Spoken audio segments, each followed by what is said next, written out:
আছেন? আল্লাহর রহমতে সবাই সুস্থ এবং ভালো আছেন। আমিও আপনাদের দোয়ায় এবং আল্লাহর অশেষ রহমতে অনেক ভালো আছি।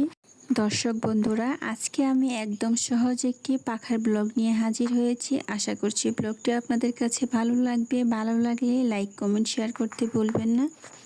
তাহলে দর্শক চলুন দেরি না করে দেখে নিই। আমি এখানে একটি থান কাপড়ের টুকরো নিয়েছি আর নিয়েছি একটি চাক। আমি চাকটি দিয়ে একটি বৃত্ত এঁকে নিয়েছি। একটি পাখার জন্য 2 পার্ট কাপড় কাটতে হয়। আমি এখানে 1 পার্ট এঁকে নিয়েছি, আরেক পার্ট এঁকে নিচ্ছি। ভিডিওটি যদি খুব ভালোভাবে লক্ষ্য করেন তাহলে আপনাদের বুঝতে সুবিধা হবে এবং খুব সহজেই একটি পাখা তৈরি করে নিতে পারেন। আপনারা যারা আমার চ্যানেলে নতুন এসেছেন প্লিজ চ্যানেলটি সাবস্ক্রাইব করে দিবেন। বেল বাটনে অবশ্যই ক্লিক করবেন। যখনই আমি নতুন ভিডিও আপলোড করি না কেন সবার আগে পেয়ে যাবেন।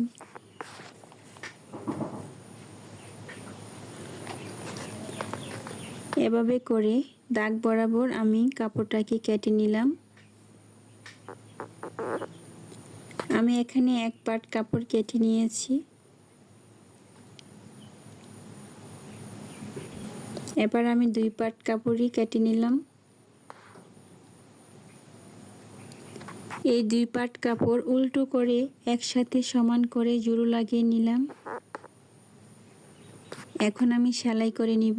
আমি এখানে সবটা জায়গা সেলাই করব না, চাকটা যেন ভেতরে দেওয়া যায় ততটুকু খালি রেখে দিব। নিজের জন্য ঘুরে দাঁড়াও। জীবনে চলার পথে সবাই পাশে থাকবে না, কেউ হাত ধরে এগিয়ে নেবে না, কেউ মাঝপথে ছেড়ে যাবে, তবুও দাঁড়াতে হবে নিজের স্বপ্নের জন্য, নিজের ইচ্ছার জন্য, নিজের আত্মসম্মানের জন্য। যখন কেউ পাশে থাকবে না, চারপাশ অন্ধকার হয়ে আসবে, তখন নিজেই নিজের আলো হও। ভেতরের কষ্টকে শক্তিতে পরিণত করো। আমি এখানে নর্মালভাবে সেলাই করে নিলাম। এখন কাপড়টাকে উল্টে নিব। এবার কাপড়টার ভেতরে চাকটা ঢুকিয়ে দেব।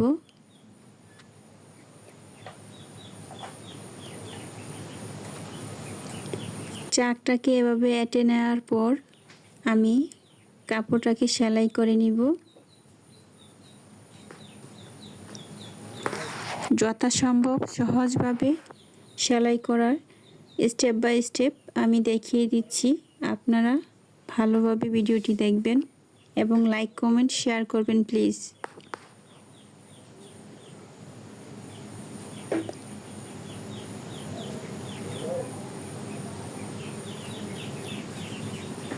প্রথমে কাপড়টাকে বড় বড় করে সেলাই করে নেবেন।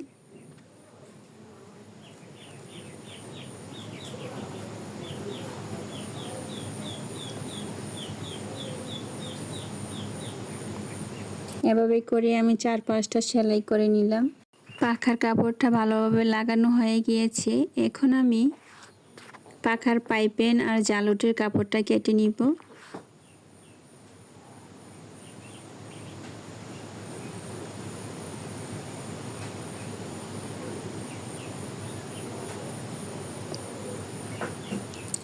জালটার পাইপিংয়ের কাপড়টা এখানে আমি 1.25 গজ কাপড় নিয়েছি।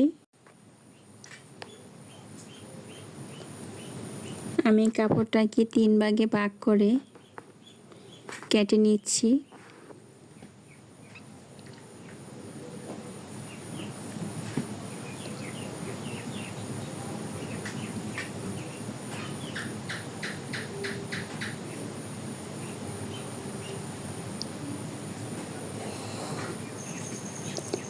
এখন আমি কাপড়টাকে এভাবে জুড়ে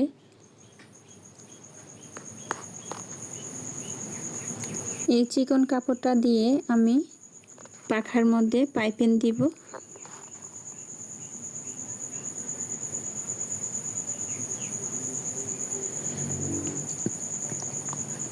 এখানে একটু বেশি কাপড় ছিল, সেটা আমি কেটে নিচ্ছি। পাইপিংয়ের জন্য 1.5 ইঞ্চি বা 2 ইঞ্চি কাপড় হলেই চলবে।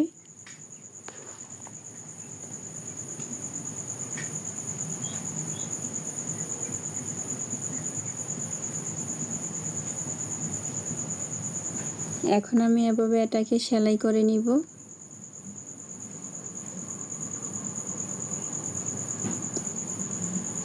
যতটা সম্ভব হাত দিয়ে চেপে ধরে রাখবেন যেন পাইপিংটা সুন্দর হয়, ভালোভাবে এঁটে থাকে।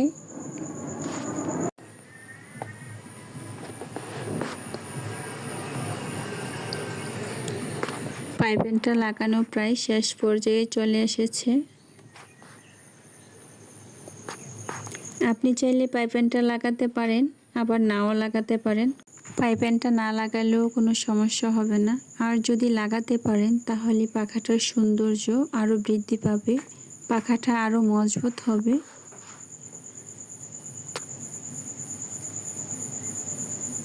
এভাবে করে আমি একটি পাখার পাইপিংয়ের কাজ সম্পূর্ণ করলাম।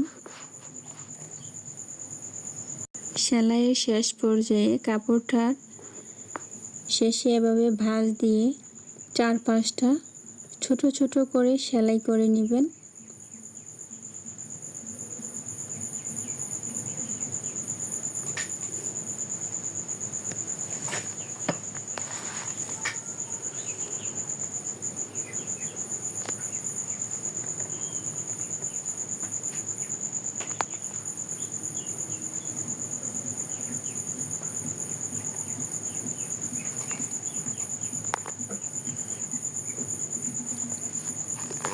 এখন আমি জালরটা লাগিয়ে নেব।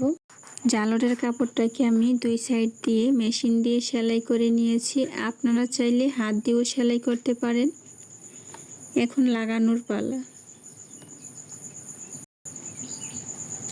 আমি এখানে মাঝারি সাইজের একটি সুই নিয়েছি আর রেল সুতা দিয়ে জালরটাকে লাগিয়ে নিচ্ছি। হাত দিয়ে এভাবে কুচি করে নেবেন। কুচিগুলো সুন্দর করে দিতে পারলে জালর লাগানোটা পারফেক্ট হয়ে উঠবে।